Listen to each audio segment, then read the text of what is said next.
Ramakrishna friends, कसे आहात सगळे? मजेत ना? तर तुम्हाला एक गंमत दाखवते. ही बघा कशी मस्त चिंचेच्या सावलीला वाघ बसून खेळतात. काय खेळतायत बरं? ही चेस चाललाय. बुद्धी आहे वय तुम्हाला? बुद्धिबळ खेळायला?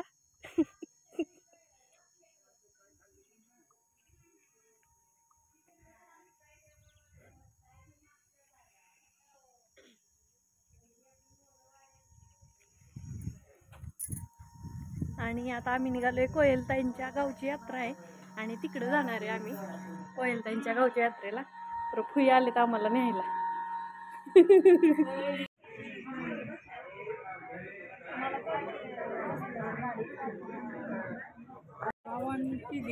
हा पण आम्हाला काय गाडी काय करायचं, सगळी त्यासाठीच थांबली आहेत आणि सगळी थांबली आहेत. सगळी नेमकी थांबली आहेत मायनी एस टीसाठीच थांबली आहेत. मायनी एस टीच लागली नाही. 2 तास झाला आम्ही थांबलोय बरोबर वडूच्या स्टँडवर. आणि वडूचं स्टँड बघा फुल झालंय का. कशी तरी आम्हाला मायनी एस टी भेटली आणि मायनी एस टीत उभं राहूनच आम्हाला प्रवास करावा लागला. त्यानंतर आम्ही कात्रखटावला उतरल्यानंतर तिथं कोयलताईंचे मिस्टर म्हणजे आनंद दादा न्यायला आले आणि मग आमच्याबरोबरच अजून थोड्याशा बायका त्यांना सोडलं मंदिराच्या तिथं. आणि आता मंदिराच्या तिथून थोडंसं पुढं कोयलताईंचं घर आहे, तिकडं आम्ही निघालो.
इथं बगाड आहे, नवसाचं बगाड असतं.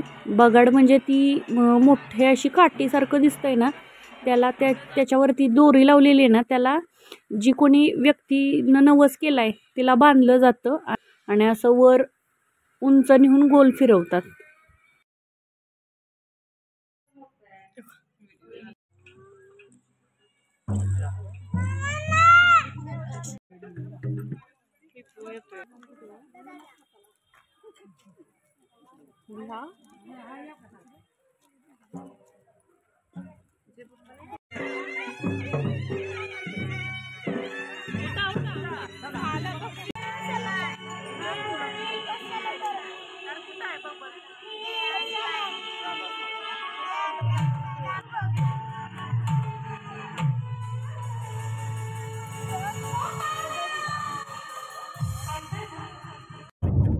दुसऱ्या दिवशी मी आणि सेजल निघालो घरी.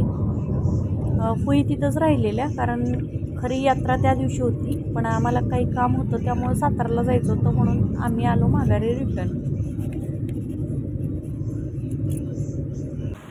सातारमध्ये थोडं काम होतं त्यामुळं आलो सातारमध्ये. आणि ही राजधानी सातारा.